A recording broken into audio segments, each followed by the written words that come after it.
Un tsunami o maremoto cobra cientos de miles de vidas cuando ocurre el terremoto más grande de la historia en el mar, arrastrándolo a dentro de las casas de miles de personas. Un hombre inocente es decapitado mientras el mundo entero, sin poder ayudarlo, presencia el horror de todo esto al ser transmitido por Internet. Se detonan 4 bombas en el sistema de transporte público de Londres, dejando 50 muertos. Y mientras todo esto sucede, nos hacemos una pregunta muy importante. ¿Dónde se encuentra Dios cuando el mal parece estar triunfando? Toma tu Biblia, el manual de la respuesta a las grandes preguntas de la vida. En un momento más regresaré.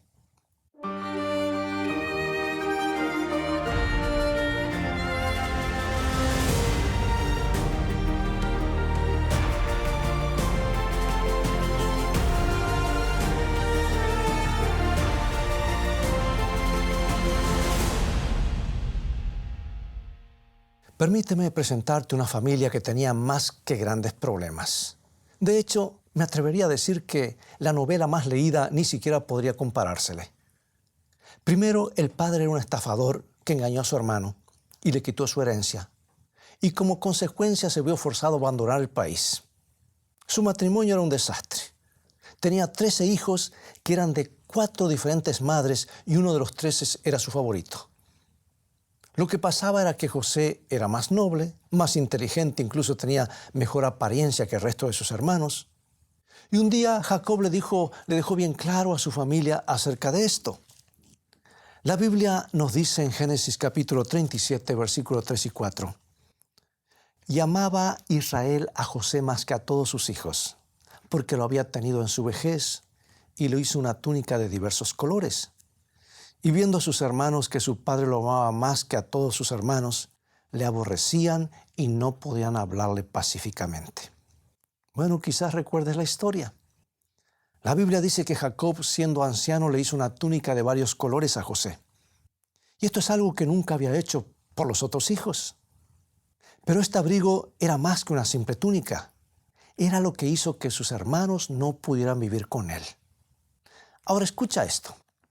Existe un lugar arqueológico en Egipto llamado Beni Hasan. Y allí una de las tumbas tiene un dibujo que muestra un grupo de cautivos jebuseos y todos usan una clase de abrigo, pero solo una persona tiene un abrigo que es colorido y el dibujo lo identifica a él como el principal de todo ese grupo. Yo no sé en cuanto a ti, pero a mí no me hubiera caído nada bien esta clase de noticia. Y de acuerdo a la Biblia, a los hermanos de José tampoco les gustó. La Biblia dice que lo odiaron tanto a José que hasta al punto de no poder hablarle. Y como para que toda la situación fuera peor, José tuvo un sueño en el que él no solo era el favorito de su padre, sino que también era el favorito del cielo. Hermanos, adivinen qué, le dijo José. Anoche tuve un sueño, estábamos atando manojos en medio del campo y de pronto mi manojo se levantó y se quedó derecho, mientras que los manojos de ustedes estaban a mi alrededor y se inclinaban al mío. Bueno, en cuanto a relaciones públicas, digamos que esto fue un desastre. Aparentemente José no había leído el libro Cómo ganar amigos e influir sobre las personas, ¿verdad? Porque la mayoría de nosotros sabemos que no debemos hablar de nuestras cosas importantes de esta manera. Esto hace que la gente nos odie. Y la Biblia dice que eso es exactamente lo que pasó. De igual manera, José no pudo evitarlo. ¿Quién estaría contento? ¿Quién no estaría, mejor dicho? Lo que intentó decir es que si el cielo nos dice que todo se inclina hacia uno, ¿crees tú que podías mantener el secreto? No, es algo que hay que divulgarlo. Y como para empeorar la situación, hubo un segundo sueño y esta vez toda la familia estaba envuelta en el mismo. José soñó que el sol, la luna y las 11 estrellas se postraban ante él y esta vez le contó a su padre. Ahora bien, la Biblia nos cuenta que esto ya era más de lo que él podía aguantar. Génesis 37:10. Y lo contó a su padre y a sus hermanos, y su padre le reprendió y le dijo: ¿Qué sueño es ese que soñaste? ¿Acaso vendremos yo y tu madre y tus hermanos a postrarnos en tierra ante ti? Bueno, José quizá era el favorito de Jacob, pero esto ya era demasiado, era el colmo, por decir así. ¿Por qué tendrían que inclinarse el padre y la madre hacia su hijo? José, por favor, deja de alardear de esa manera. No quiero escucharte más. Pero la Biblia le agrega un detalle muy importante a todo esto. Quisiera que le prestes atención. Génesis 37:11. Y sus hermanos le tenían envidia, mas su padre meditaba en esto. Si bien a Jacob no le gustó mucho el sueño, meditó en él, ya que Jacob en su propia vida había aprendido una gran lección. Porque cuando Dios tiene un plan, hay que contar con que Él va a llevarlo a cabo. Siempre es así. Y si Dios le dijo a José que toda su familia iba a prostrarse ante Él, Jacob sabía que así sería. Porque Dios nunca se equivoca. Ni siquiera cuando pareciera que lo que Dios promete no pueda llegar a ser posible. Y esa es la lección que debemos aprender nosotros también. Al final nos daremos cuenta que Dios nunca se equivoca, pero a veces tenemos que aprender esta lección de una manera difícil. Quizás recuerdes el resto de la historia. Los hermanos querían ver muerto a José y por la única razón que no lo mataron en el mismísimo lugar fue porque Rubén, el hermano mayor, se puso un poco nervioso y les pidió que no derramaran la sangre de su hermano. Así que lo echaron en una cisterna, en un pozo en el desierto, que estaba vacío evidentemente, y luego lo vendieron a unos mercaderes madianitas que pasaban por el lugar. Ahora, esto es lo que quisiera que pensemos hoy. Me pregunto, ¿qué hubieras sentido al estar en el fondo de una cisterna seca? ¿Será que pensabas que era solo una broma? Sabes, yo tengo 2 hermanos, uno de ellos menor que yo, y a veces con mi hermano mayor le hacíamos algunas bromas pesadas a nuestro hermano menor. Los hermanos mayores pueden llegar a ser muy crueles, ¿verdad? Y te apuesto que José se enteró de esto. Quizá la cisterna no era la primera broma que le habían hecho, pero a veces me pregunto, ¿cuándo comenzó a José a sospechar que algo andaba mal? Hey, muchachos, está todo bien con la broma, pero ya se está haciendo tarde y tenemos que volver a casa. Luego se ocultó el sol y comenzó a correr un aire fresco. Y lo que ocurrió después fue que José pasó a ser un esclavo madianita atado a un camello. Quizás no volvería a ver a su familia nunca más, pero permíteme hacerte una pregunta importante. ¿Qué estarías pensando tú si te hubiera pasado lo mismo? Te atan a un camello, te llevan por el desierto hasta quién sabe qué lugar para ser vendido después como esclavo. ¿Qué pensarías tú si Dios te hubiera dicho antes que tu destino va a ser un destino de grandezas? ¿Sentirías la tentación a dudar? Quizás las promesas de Dios no son tan buenas o quizás Él no haya visto lo que te pasaba a ti. ¿O es que simplemente no le importa? Si tú eres como la mayoría de las personas, entonces yo sé lo que estás pensando. Dios, pensé que lo tenías todo arreglado, tenías un plan. ¿Acaso no lo recuerdas? Estaba todo en el sueño. Dijiste que mis hermanos iban a postrarse ante mí, pero en vez de eso me golpearon y se deshicieron de mí. No entiendo nada. ¿Dónde estás, Señor? Ahora, seamos honestos. ¿Te has sentido de esta manera alguna vez? Las promesas de la Biblia parecen ser tan buenas y nos emocionamos con todas las posibilidades que Dios nos da, pero entonces algo pasa y toda la estantería se nos viene abajo. Pierdes tu trabajo, el techo de tu casa empieza a gotear, tu auto se rompe, el banco te niega el préstamo que tanto necesitabas y luego alguien empieza a correr un rumor sobre ti. Un loco entra en el salón de clases donde se encontraba tu hija y la asesina a sangre fría. Un tornado atraviesa los campos y se lleva las vidas de tu familia. Y no es difícil que tu mundo se haga pedazos. Todo puede ocurrir en solamente un segundo. Y para colmo tu salud comienza a flaquear. Y cuando llegan estos momentos, como a muchas personas les ha pasado, nos sentimos tentados a olvidar lo que Jacob sabía. Las promesas de Dios siempre son buenas.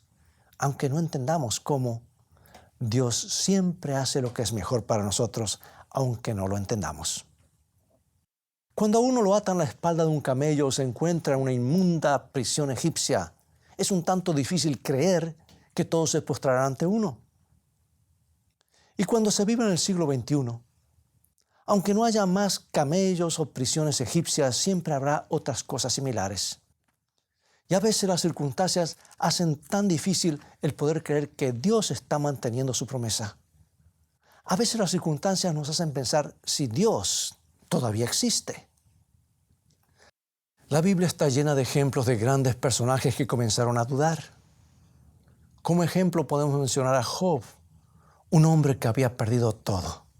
Perdió su familia, su casa, su dinero y al final su salud.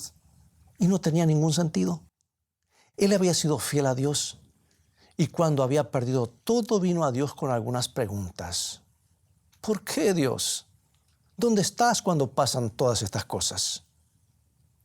Luego tenemos a Juan el Bautista, que el mismo Jesús lo llamó el profeta más grande que ha nacido sobre esta tierra. Había predicado acerca del reino de los cielos por años. Incluso había bautizado al Mesías y terminó en una cárcel, en la cárcel de Herodes. Ahora piensa solo un momento. Juan había vivido en lugares abiertos del desierto.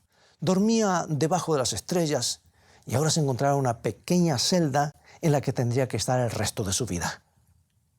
La Biblia nos cuenta que en ese momento él se sintió muy frustrado e incluso le envió una carta a Jesús y le preguntaba, ¿realmente eres el maestro o esperamos a otro?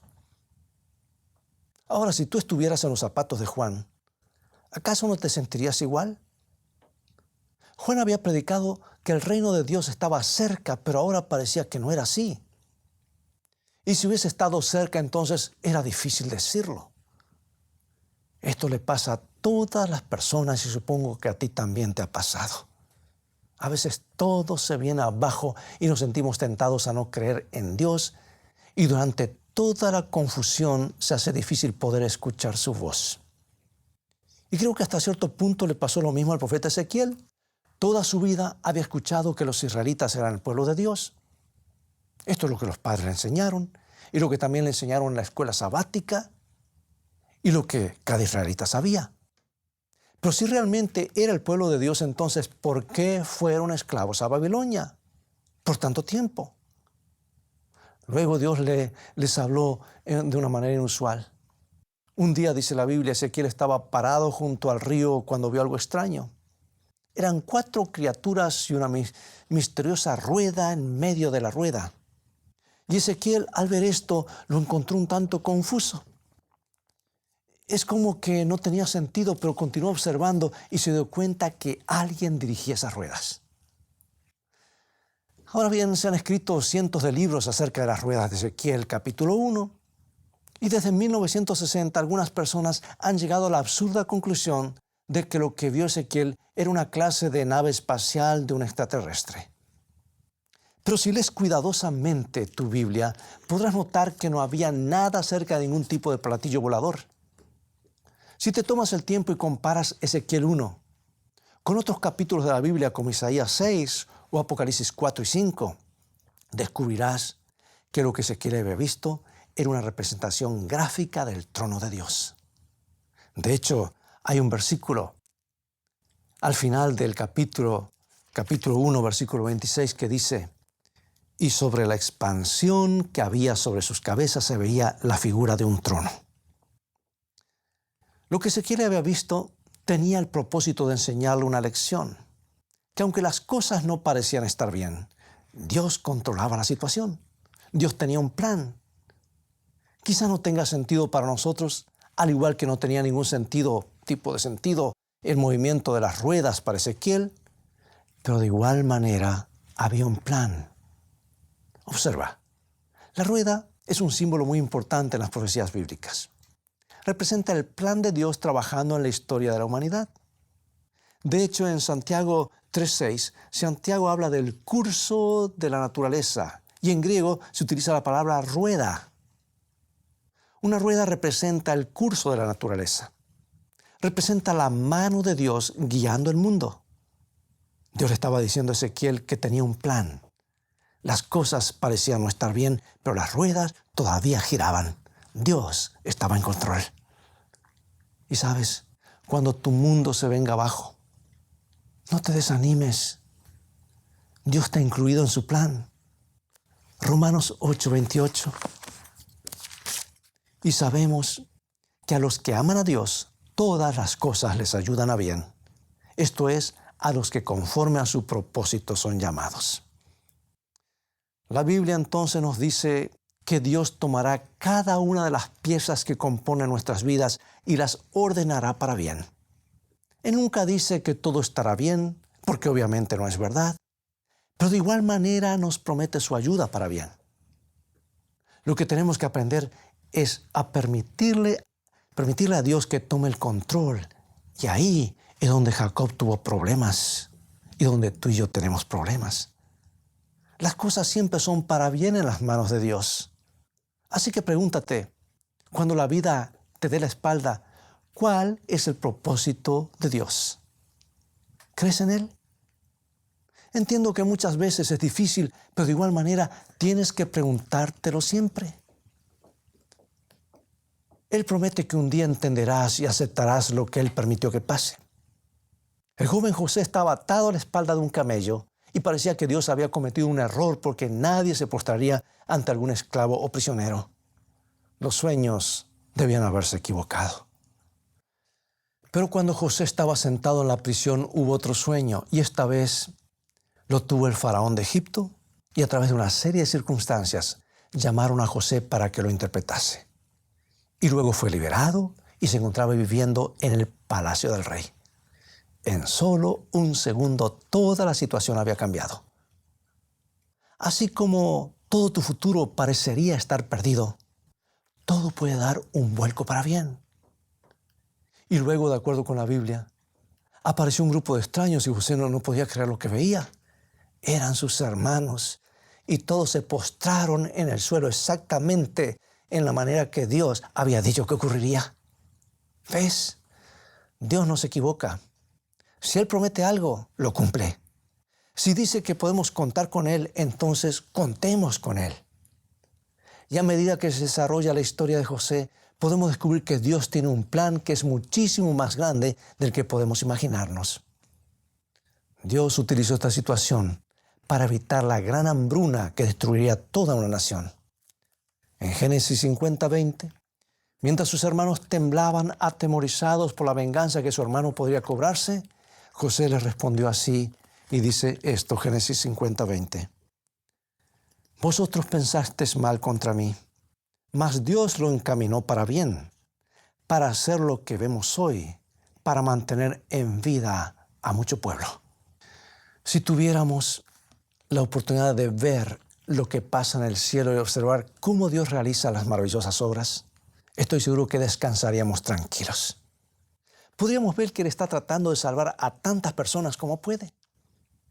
Y la pregunta es, ¿estás dispuesto a esperar y ver cómo resulta todo?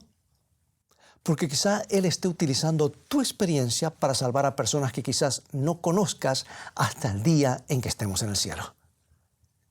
Y en ese día, mientras repasemos la historia de este planeta, estoy seguro que Él te mostrará cosas que te harán muy, muy feliz. Como cualquier otra buena madre, Esther descubrió que iba a tener otro bebé. Así que hizo todos los preparativos con su otro hijo Esteban. Ellos sabían que iba a ser una niña, así que le enseñó a Esteban una canción para que le cante a la bebita dentro del vientre. Esteban, ¿quieres cantarle la canción a tu hermanita? Sí, mamá, me encantaría. Entonces se paró cerca de su madre y comenzó a cantarle, You are my sunshine, my only sunshine. Eres mi luz, mi única luz. Me haces feliz cuando el cielo está gris. El embarazo era normal hasta que un día, justo cuando el trabajo de parto comenzó, también aparecieron ciertas complicaciones. Los médicos ya hablaban incluso de que tenían que ir haciendo los arreglos funerarios. Pero de pronto, milagrosamente, la bebé nació. Pero se encontraba en una condición crítica y la trasladaron inmediatamente a otro hospital. Finalmente, un médico vino a Esther para prepararla para lo peor. Sabes, a veces cuando el mundo entero se viene abajo, y en el caso de Esther y su esposo tuvieron que contactar una funeraria en vez de estar en una reluciente enfermería. Y mientras estaban sentados a la mesa en la cocina planeando el funeral, Esteban entró y dijo: mamá, quiero ir a cantarle a mi hermanita. Hijo, no es el mejor momento. Pero no es justo, mami. Quiero cantarle a mi hermana. Esther sabía bien que si su hijo no le cantaba a la bebita ese día, quizás nunca más tendría la oportunidad de hacerlo. Entonces lo llevaron a la sala donde estaba la bebita. Y la enfermera les gritó que no permitían niños en la sala. Y Esther le respondió que no se irían hasta que se les permita al hermanito cantarle a su hermanita. Así que Esther llevó a Esteban a la incubadora y él comenzó a cantarle: eres mi luz, mi única luz. De pronto los monitores cambiaron y el pulso de la bebita se volvió estable. Sigue cantando, sigue cantando. La enfermera no podía creerlo y comenzó a llorar. Casi había cometido un error fatal al no dejar ingresar a Esteban a la sala. La respiración de la bebé se regularizó y se fue a la casa ese mismo día. La revista que relata el artículo decía que era un verdadero milagro. Amigo y amiga, la Biblia dice que Jesús es nuestro hermano mayor. Y hoy tú también puedes escuchar lo que Él nos canta. Él ve dónde tú estás, entiende tus problemas y sé que te salvará. Así que resiste todavía un poquito más. Dice la Biblia que un día ante Él se doblará toda rodilla y toda lengua confesará a Dios. Eso hubiera sido difícil de creer cuando fue clavado en la cruz y todo el mundo se burlaba de Él. Y también hubiera sido difícil creer cuando estaba en la tumba. Mas cuando Dios tiene un plan, siempre lo cumple y nunca lo olvidará. ¿Entendemos todo ahora? Por supuesto que no. Algunas cosas desafían nuestra razón, pero las divinas ruedas de Dios están girando y un día vendrá otra vez. Mientras tanto, pregunto, ¿estás dispuesto a que Dios dirija tu vida? ¿Quieres poner tu mano en la mano de Dios? ¿Me acompañas en oración? Padre nuestro, admitimos que no podemos ver de manera clara y que no siempre entendemos. Mas cuando estamos al pie de la cruz y vemos lo que Jesús sufrió por nosotros, entonces creemos que tú manejas todo para bien. La sangre de Cristo es tu promesa para nosotros y queremos aceptarla y agradecerte por ella. Perdona nuestra incredulidad y enséñanos a creer porque te lo pedimos en el grandioso nombre de Jesús. Amén.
Salvador, a ti te entrego hoy mi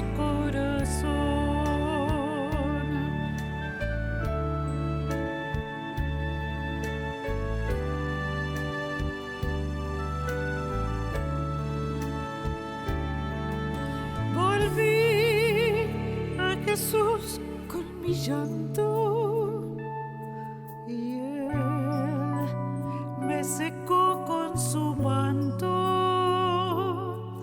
Volví con el rostro entre manos, levantó mi cabeza, quitó mi pecado. Volví como cada mañana, confiada porque sé que me ama y que con su manto perfecto quitará mis defectos. Por eso volví.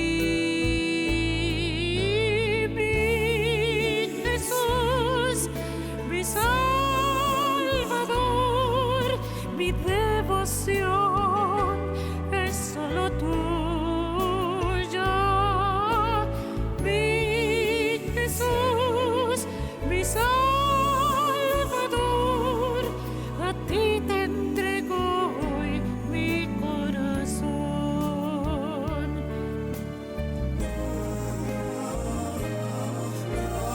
Mi Jesús, mi Salvador, mi devoción es solo tuya, mi Jesús, mi Salvador. A ti te entrego hoy mi corazón. A ti te entrego hoy mi corazón. Entrégale a Él tu corazón.